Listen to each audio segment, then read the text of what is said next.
Você achou aí Lucas, capítulo 1, versículo 28? A palavra de Deus diz assim, ó. E aproximando-se dela, o anjo disse: salve, agraciada, o Senhor está com você. Amém? Feche os seus olhos. Deus querido, eis aqui a sua palavra, Deus. Nós te pedimos, Pai, que em nome de Jesus, Pai, ela seja aplicada nas nossas vidas, Pai, e que ela possa fazer a diferença em cada um de nós, Pai. Que a sua palavra, Senhor, seja precedida de sinais, prodígios, maravilhas, Pai, e trabalhe nas nossas vidas para louvor da tua glória, Senhor. Em nome de Jesus, nós declaramos, Pai, que só o Senhor é rei nesse lugar, Pai, e amarramos desde já todo o ladrão da palavra, Senhor. Deus querido, nessa noite, nós te pedimos, Pai, que Deus, o Senhor, encontre corações contritos e que anseiam e desejam por ouvir da sua palavra, Deus. É o que eu te peço, te louvo e te agradeço, em nome de Jesus. Amém e amém. Da última vez, quarta-feira passada, que aqui nós estivemos, nós colocamos aqui um texto em prática que colocava uma linguagem bíblica para conosco, que trazia algo cifrado naquele texto. No texto que nós lemos semana passada, a palavra anjo, quando estava ali inserida no texto, vinha com A maiúsculo. E eu disse para você que tratava-se de algo, de uma situação denominada epifania, que era quando ali ocorria a manifestação de Cristo naquele momento. Aqui nesse texto que nós lemos hoje, você pode reparar, e se não reparou, você vai reparar agora, que esse anjo que aqui está sendo colocado em prática no texto, ele está em caixa baixa, com A minúsculo, o que significa, se assim eu posso dizer, e pedindo já perdão desde já, que era um anjo comum. Se assim eu posso, se é que existe anjo comum, não é mesmo? Mas esse anjo não era uma manifestação de Cristo nesse momento. Isso é apenas para enriquecer o seu conhecimento, mas dito isso, deixa eu te falar uma coisa. Esse anjo, quando ele aparece para Maria, mãe de Cristo naquele momento, e chega para Maria com uma saudação que é muito especial para o meu, para o seu coração e para o coração de Maria naqueles dias. Quando o anjo chega, ele chega falando para Maria: salve, agraciada, o Senhor está com você. E aí eu queria que nessa noite você já olhasse para cá e já entendesse algo especial da parte de Deus para a sua vida. Você é uma agraciada aos olhos do Pai a quem você serve. E você é uma pessoa que Deus está contigo em cada momento. Amém. E veja só que curioso, porque quando o anjo falou isso para Maria, e você transcorrendo no texto, você pode ler que isso acontece, ela ouve o que o anjo falou para ela, se perturba e começa a pensar no que aquilo poderia significar.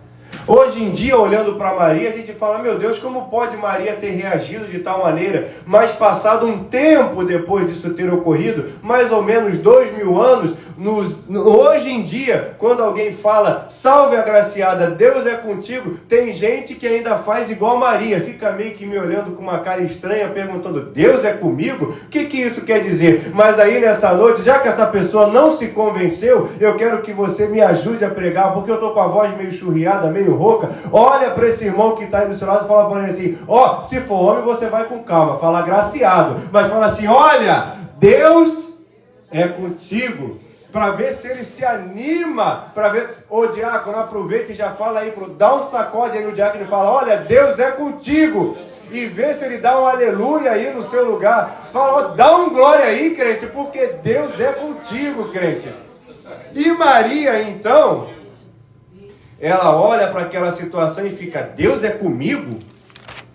Como assim? Como é que é? Como é que funciona esse negócio? Salve agraciada. Maria ficou olhando para o anjo. Como é que é esse negócio aí? Deus é comigo? Deus é contigo, rapaz. Moça, vocês não são. Moça, Deus é contigo. Veja só que incrível, que coisa impressionante. E o anjo, então, ele olha para Maria e fala assim: ó, eu vou continuar falando contigo. E aí ele começa falando: olha só, você, Maria, mas presta bem atenção no que eu vou te falar para você não esquecer. Maria, presta atenção, você vai ter um filho, Maria. E esse filho vai ser grande, esse filho vai ser chamado Filho do Altíssimo, ele vai ser herdeiro do trono de Davi, reinará sobre a casa de Jacó. O reinado desse filho que você vai ter, Maria, não vai ter fim, ele será chamado Filho de Deus. Mas não para por aí não, Maria, a concepção dessa criança já vai ser um milagre. Ou seja, olhe para cá um pouquinho, deixa eu te explicar. Maria estava parada, conversando com o anjo, recebendo uma série de promessas para a vida dela. E Maria ficou olhando, falou: mas como é que vai ser esse negócio aí? Como é que isso vai funcionar?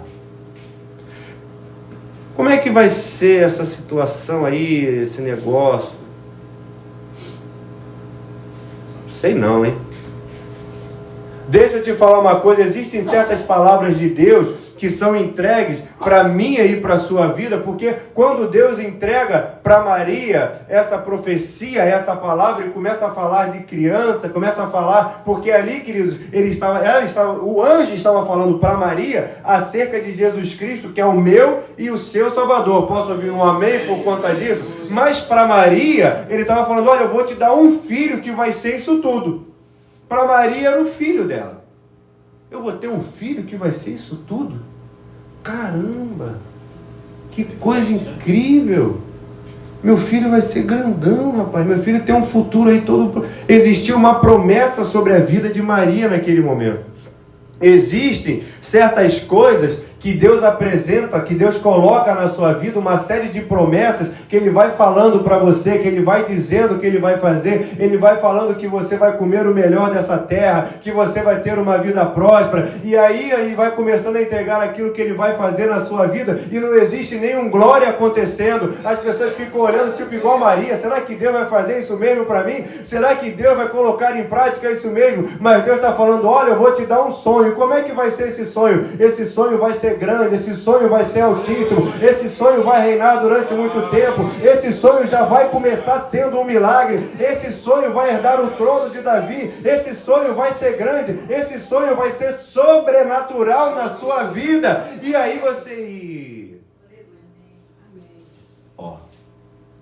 Mas como é que vai ser isso aí? Maria está conversando com o anjo está entregando promessa, e Maria está, mas como é que vai ser isso aí? Me explica legal como é que vai ser esse negócio. Tem vezes, querido, que a palavra é liberada do altar, que a palavra é colocada em prática, em curso, é entregue para a sua vida, e você está... mas como é que vai ser isso aí? Mas, de vez em quando também, Deus te entrega sonhos. Eu posso ouvir um amém da sua parte? E aí Deus te entrega um sonho e você fala: olha, Deus, que seja feita a sua vontade, e que o Senhor faça comigo o que você falou. E aí então você pega aquele sonho, quando aquele sonho é concebido, tal qual Jesus Cristo foi concebido a Maria, porque se Deus prometeu, Ele vai cumprir. Mais uma chance para você. Porque se Deus prometeu, Ele vai cumprir. Amém. Ele colocou na sua vida e com Maria começou a acontecer isso. Não satisfeito, o céu também entrou em comunicação com José. E falou para José: José, olha, sua mulher, ela vai ter um filho. Vai ser assim, vai ser assado, vai ser de tal maneira, vai acontecer de tal forma. Amém, que assim seja. Eu vou passar por esse percurso, eu vou ver o milagre acontecendo, e que assim seja. Aí então, o sonho é colocado nos braços de Maria. E aquele sonho, então, ele é promovido de promessa a bênção. Porque a promessa, ela fica vagando, ela fica transitando e é liberada sobre a sua vida. Quando ela se encontra com você, é que ela é promovida a bênção. E quando a bênção chega ali para Maria, que ela pega a bênção nos braços dela, ela fala: chegou aqui o que vai ser grande, o que vai ser filho do Altíssimo, o herdeiro do trono de Davi, que vai reinar sobre a casa de Jacó, o reinado daquele que não vai ter fim, e ele será chamado Filho de Deus. Ah, meu Deus do céu, o sonho está aqui nos meus braços. Agora vai começar. E aí então, quando aquilo acontece, quando o José passa por aquilo tudo, quando o sonho é chegado nos braços dela, a primeira coisa que acontece é pegar aquele sonho que vai ser o herdeiro da casa de Jacó, que vai reinar sobre o trono de Davi, e ele é colocado numa manjedoura. Ué, como é que é esse negócio aí? Eu não estou entendendo. Mas não é grande, não é filho do Altíssimo. Como é que funciona essa situação? Porque como pode aquele que vai ser filho de Deus estar colocado agora numa manjedoura, num objeto que é feito ali de madeira, de martelo, que é colocado ali, martelada para ser feito? Onde é que está o trono que vai fazer parte dessa situação? Eu não estou. Existe a promessa e existe a situação como ela está se apresentando para José e para Maria. O que está acontecendo naquele momento na vida daquele casal é uma situação que é no oposto, é no mínimo contraditória àquilo que foi prometida. É o oposto daquilo que foi colocado como promessa sendo para a vida dela. Porque afinal de contas, raciocine, venha junto comigo nessa viagem, porque se ele vai ser filho do Altíssimo, o que você pensa é que naturalmente ele vai nascer e, sei lá, vai sair voando, alguma coisa vai acontecer. Mas a criança nasce e é colocada numa manjedoura. Ué, como é que isso vai? E aí então, não satisfeito, depois dessa situação acontecer, daquela criança, daquele sonho do Filho de Deus ter sido colocado numa manjedoura, vem um sonho a José novamente. E aí então José acorda: Maria, tive um sonho, um direcionamento de Deus para essa situação. Agora a coisa vai mudar de figura. É mesmo? O que aconteceu, José? Vamos fugir para o Egito. Ué, não... o que está havendo, gente? Mas a promessa... Amém. Vamos fugir para o Egito. Chegou no Egito, está lá, muito bem, estabelecido. Maria, tive outro sonho. Esse homem sonha. Mas agora? O que vai acontecer agora, José? Vamos voltar para Nazaré. Meu Pai eterno. Mas quando é que é a hora que vai começar essa história dele ser grande, de ser filho do Altíssimo? Ele nasceu, foi parar na manjedoura, aí depois a gente pegou, fugiu para o Egito, deixou casa, deixou a lavadora, deixou a máquina, tudo lá, e viemos para o Egito. Agora a gente vai... Estamos aqui no Egito, está ruim, está bom, mas estamos vivendo. Agora vamos largar tudo de novo e voltar para Nazaré. Como é que funciona essa história? Eu não estou entendendo direito. Deus me fez uma promessa, mas a situação não está condizendo com a promessa. Eu não estou entendendo nada do que está acontecendo nessa história. Mas deixa eu te falar uma coisa.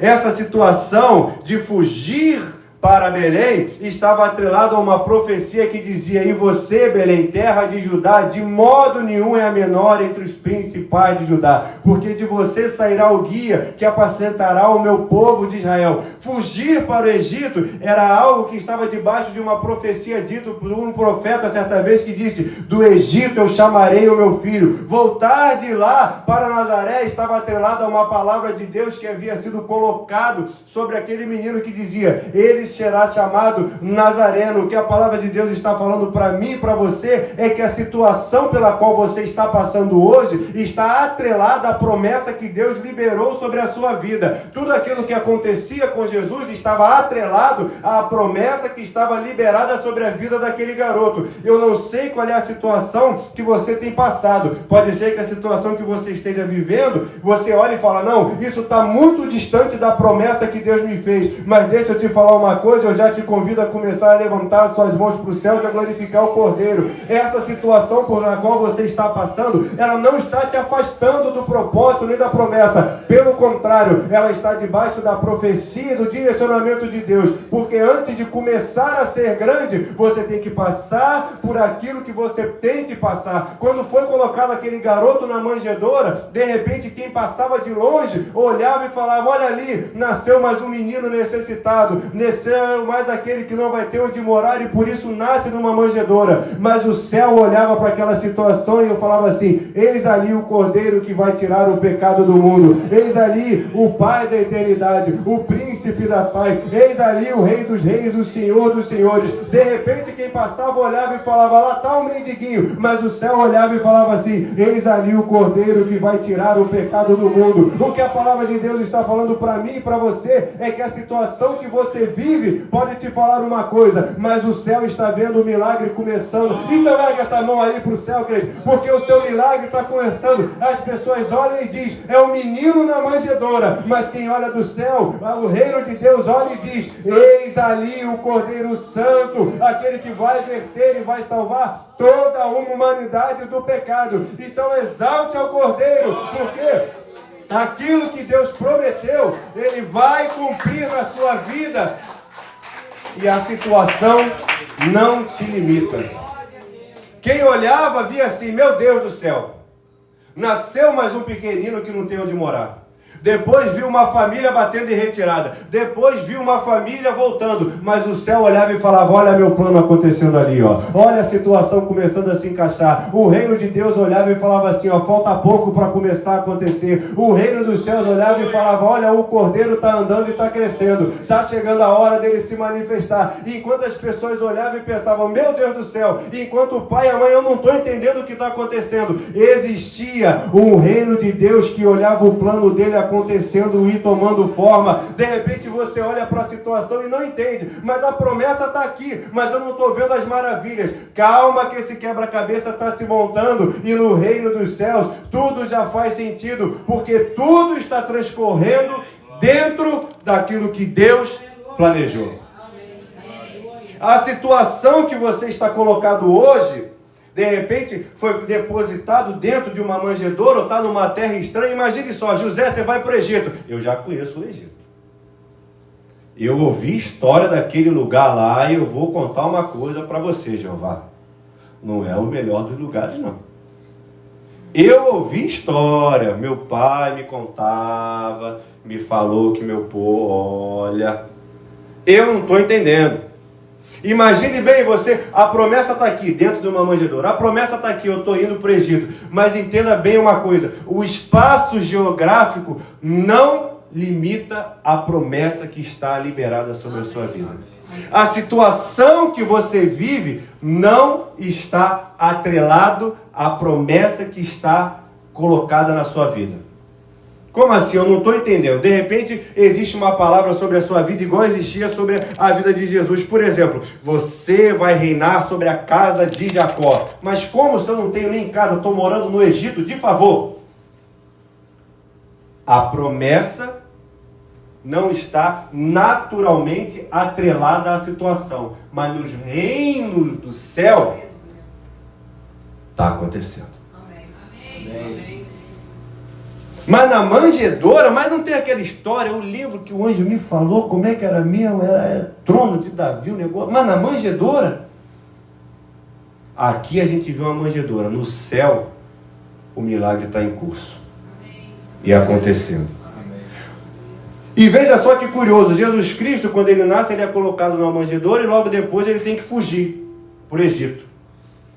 Ele passa ali por momentos que estão matando as crianças, mas ele está sofrendo, ele está passando por um momento ali que ele está sendo colocado dentro de uma redoma para que aquilo não chegue até ele. Ou seja, naqueles momentos que Jesus Cristo está passando desde pequeno, ele já está passando por aquilo que ele iria passar durante todo o ministério dele. Momentos de perseguição, momentos que ele não seria bem visto, momentos que ele ainda não teria onde repousar direito, como na manjedoura, momentos que ele teria que bater em retirada para que a vida dele não fosse ceifada, momentos que ele teria que passar pelas situações que ele teria que passar quando ele era pequeno, quando ele era ali naquele momento, naquela tenra infância. Ou seja, desde pequeno, quando Jesus Cristo passava por fugas, quando Jesus Cristo passava por lugares onde ele ia permeando, quase que como um nômade, ele já estava sendo preparado para aquilo que ele passaria quando ele colocasse o ministério dele em prática de maneira full time, se assim eu posso dizer. Se você de repente não entendeu o que eu estou falando, deixa eu trazer de maneira rasgada e prática para mim e para a sua vida. Se de repente você está trabalhando ali numa empresa que você lida com muitas pessoas e você fica tentando lidar com aquelas pessoas e você tem dificuldade com um, tem dificuldade com outro, é Deus te preparando para aquilo que Ele tem como chamado para a sua vida. Amém. Se eu posso assim usá-lo como exemplo, obrigado. Hoje eu vou absolver o delegado, hoje vai ser ele. O Wellington, por exemplo, trabalhou durante a vida toda dele com ensino. E naturalmente o Wellington colocado ali, o diácono Wellington colocado ali no meio universitário, trabalhando, escrevendo teses, doutorados, colocando pessoas no caminho certo para serem ensinadas, ele estava olhando para aquele momento da vida profissional dele e pensando, olha, Deus tem me guiado aqui nesse caminho e tem me abençoado. Contudo, o que Deus estava fazendo com ele é o seguinte, Wellington, vai por aqui, porque lá na frente, quando você começar a se dedicar full time, o tempo todo ao meu reino, você vai se dedicar justamente naquilo que você operacionalizou quando você não estava se dedicando o tempo todo ao meu reino. Você está entendendo o que eu estou falando ou não? Ele era professor de universidade, lidava com aqueles alunos rebeldes, aí se converteu, veio para a igreja. Hoje é mais calmo, né? Ele riu. Hoje em dia ele faz a mesma coisa que ele fazia. Ou seja, Deus foi preparando desde daquela época para aquilo que ele faz hoje. De repente você olha hoje e você, caramba, eu não estou entendendo nada. É Deus trabalhando na sua vida. Pergunta para esse crente aí se ele está entendendo o que está acontecendo na vida dele. Aí de repente ele olha e fala assim, eu tô até entendendo, agora eu comecei a entender. Agora que eu cheguei aqui, eu não ia nem vir por causa do jogo do Flamengo, mas Deus te libertou dessa... E aí você chegou aqui, agora eu estou começando a entender, mas eu estou entendendo peronomútil, porque está um negócio meio esquisito ainda. Deixa eu te explicar uma coisa. Esse processo que o diácono Wellington passou se chama preparo. Se chama forja, se assim eu posso dizer. E deixa eu te falar uma coisa, a forja, o preparo, ela não é feita através de mimos e bajulações. A forja, deixa eu te explicar aqui mais ou menos, de maneira bem rápida. Vamos supor, por exemplo, que eu queira fazer uma espada. Sabe-se lá por quê, mas eu resolvi fazer uma espada.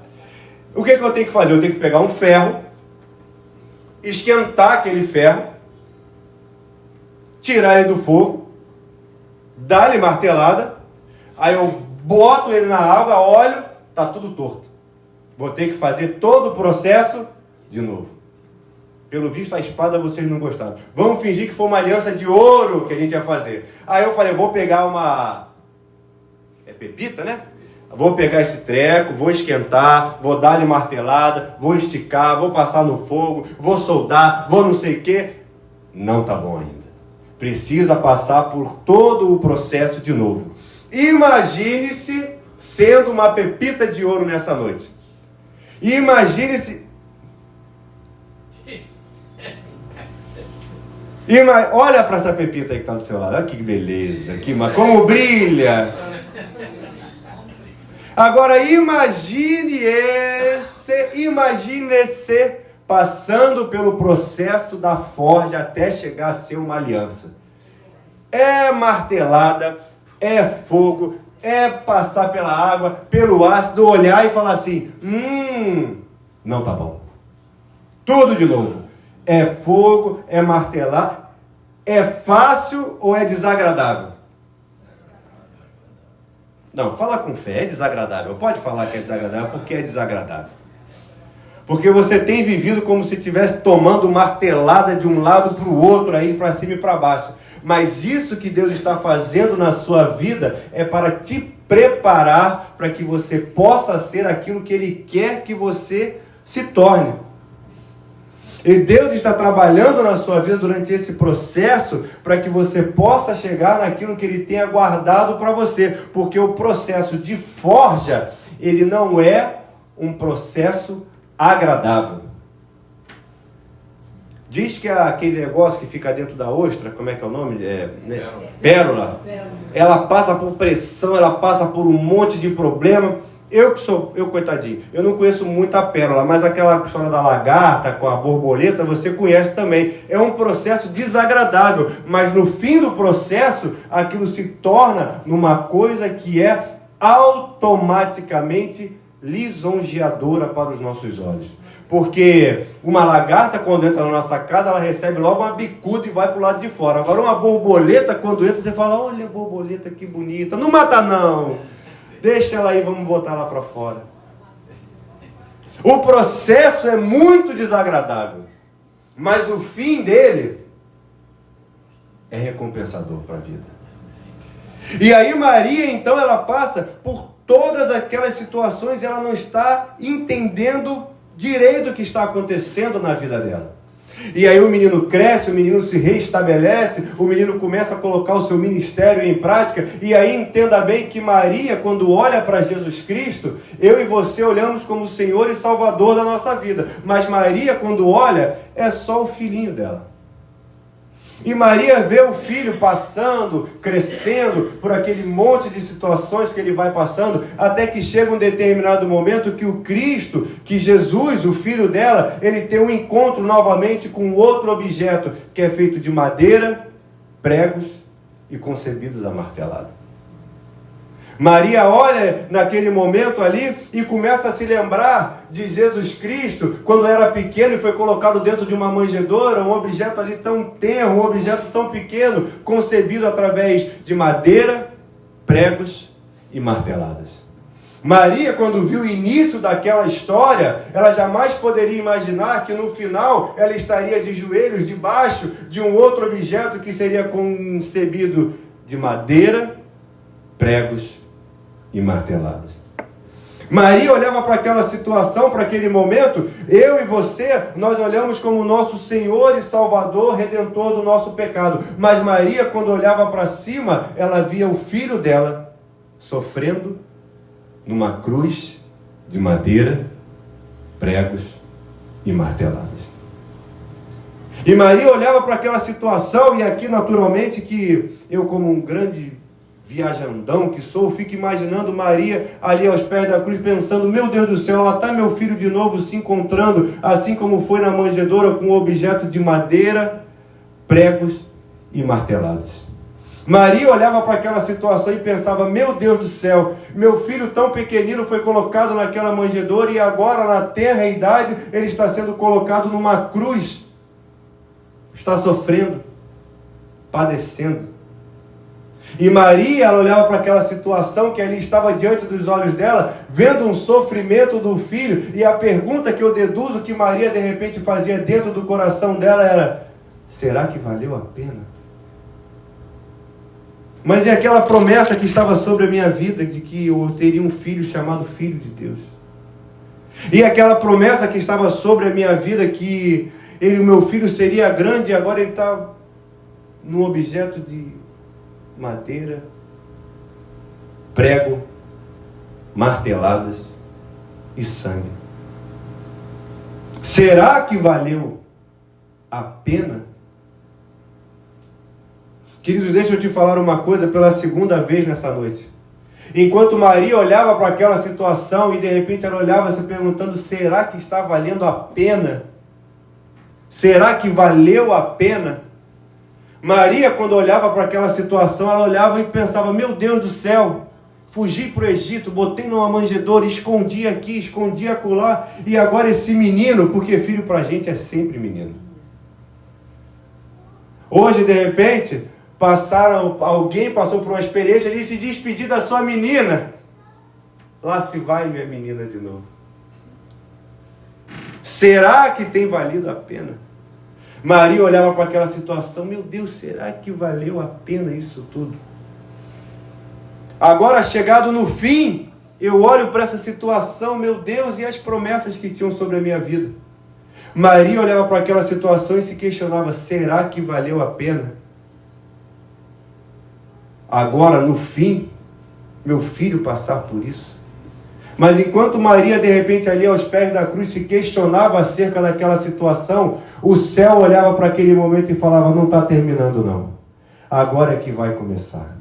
Maria se questionava, poxa, será que valeu a pena chegar no fim desse jeito? E o céu dizia assim, só está começando, espera um pouquinho mais que você vai ver o que acontece. O que Deus te trouxe aqui para falar para você é o seguinte, olha, parece que é o fim que está acontecendo agora, mas está valendo a pena, porque você olha e está achando que está acabando, mas o céu está falando, está começando agora, porque daqui a pouco vai começar um terremoto que vai abalar as estruturas, não desse momento, mas da história do céu e da terra. Poucos minutos depois começou a história da humanidade ser mudada. E dá um glória aí no seu lugar, crente. Maria achava que era o fim, mas o céu falou, está começando agora. E um terremoto começou a abalar naquele lugar e o pessoal perguntou, o que está acontecendo? O véu do templo foi rasgado de cima a baixo e ninguém perguntou, meu Deus do céu, o que é isso? Alguém olhou para aquele homem e falou, verdadeiramente esse é o Filho de Deus, porque das tumbas levantavam aqueles que estavam mortos e começavam a reencontrar a vida. O céu falou assim, não é o fim não, está começando é agora. Você de repente olhou para a sua promessa pregada numa cruz e falou, acabou, morreu, chegou no fim, mas espera um pouquinho mais, porque o choro que você está dando hoje de tristeza, daqui a 3 dias, eu posso ouvir um glória aí no seu lugar, vai ser um choro de alegria, porque você vai olhar de volta a sua promessa de pé, andando na sua direção e falando, olha, valeu a pena sim, aquele sangue que você viu não foi de morte não, foi de vida, para remissão de pecado. Ei, escuta aqui o que Deus está falando, vai valer a pena cada momento, porque parece que é o fim, mas o céu te trouxe aqui para falar, ó, tá só começando. Parece que acabou, mas depois de 3 dias, alguém olhou e falou, ih, não acabou não. Não acabou não, porque olha o homem ali de novo. Ih, era verdade que falaram. Ele é grande mesmo. Ih, pareceu que acabou, mas olha ele ali de novo. Meu Deus do céu, valeu a pena. Eu deduzo, eu imagino que Maria, quando olhou, falou, eu não estou acreditando. Porque, querido, a gente acredita duvidando e crendo, a gente fica, mas quando a gente vê o milagre acontecendo e ir andando, é impossível a gente dizer que não foi Deus que operou naquele momento. Maria, quando se reencontra novamente com Jesus Cristo, agora ressurreto, ela olha e fala assim, meu Deus, valeu a pena. E Deus te trouxe aqui nessa noite para falar para você assim, olha, só está começando. Amém. E vai valer a pena. Olha para esse crente que está do seu lado, mas olha com um olhar de fé para ele e fala, olha, vai valer a pena, meu irmão. Quando parecia que estava acabando, só estava começando, queridos. Quando alguém viu e falou, olha, está acabando, já ouvi pregado na cruz, o céu estava falando, calma que só está começando de novo, calma que vai, você tem que contemplar o que eu estou vendo aqui do alto céu, porque os homens viam o homem pregado na cruz, mas o céu via o Cordeiro retirando o pecado do mundo, e a humanidade toda sendo redimida daquilo que havia sido depositado. Enquanto o mundo via o homem sendo morto, Satanás batia em retirada e falava, eu perdi meu reino agora, porque enquanto no mundo real acontecia algo que todos estavam vendo como fim, o mundo espiritual olhava e falava assim, está começando agora, está acontecendo alguma coisa, está havendo um reboliço no mundo espiritual por conta daquilo que está começando agora, parece que acabou, meu Deus, está valendo a pena isso tudo? E o céu falava, espera um pouquinho mais que você vai ver que tudo valeu a pena. Então, meu querido, olha para esse crente que está aí do seu lado e fala, crente, me dá essa mão aqui que eu vou te colocar de pé agora, porque vai valer a pena isso tudo, e fica de pé aí no seu lugar em nome de Jesus,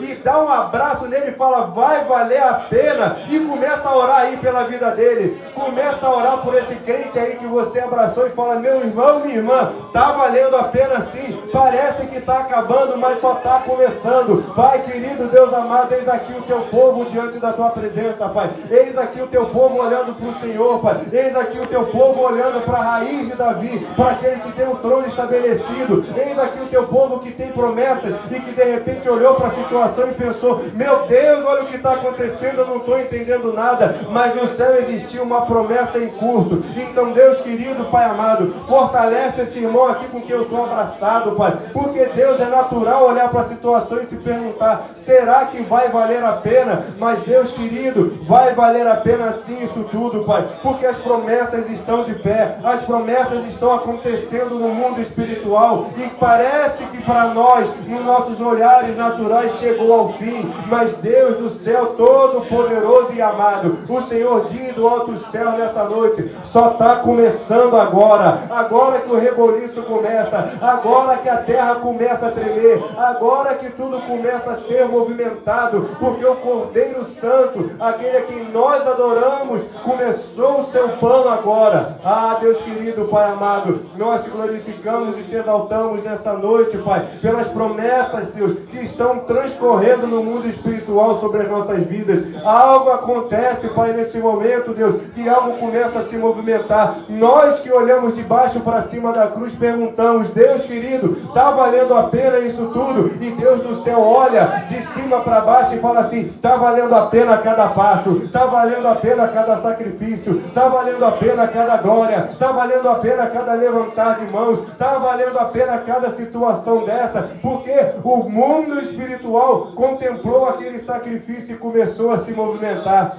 Deus querido, Pai amado, nós colocamos diante de Ti esse povo que está aqui na Tua presença, de repente se questionando, Deus, está valendo a pena? Que Deus Todo-Poderoso, que as águas comecem a se movimentar nessa noite, Deus querido, que Pai querido, Deus amado, que nós possamos contemplar os milagres sendo liberados sobre as nossas vidas, Pai, e que nós possamos vê-los sendo estabelecidos sobre nós. Ah, Deus querido, Pai amado, nós cremos na palavra, Senhor, nós cremos naquilo que foi colocado em prática, Deus, e nós cremos que vai valer a pena e que está só começando, Senhor. Nós nos colocamos diante de Ti, Pai, para que seja feita a Tua vontade sobre as nossas vidas, Deus. Abençoa-nos, Pai, nos despede debaixo da Tua guarda, debaixo da Tua misericórdia, Senhor. Cobre-nos com Teu sangue, Pai, e renova a nossa fé nas Tuas promessas, Pai, para que nós possamos ter consciência, Senhor, que está só começando, Pai.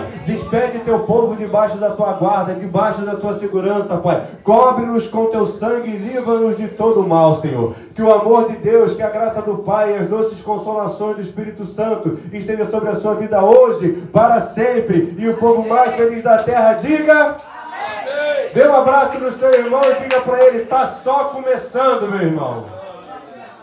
Deus te abençoe rica e abundantemente, em nome de Jesus.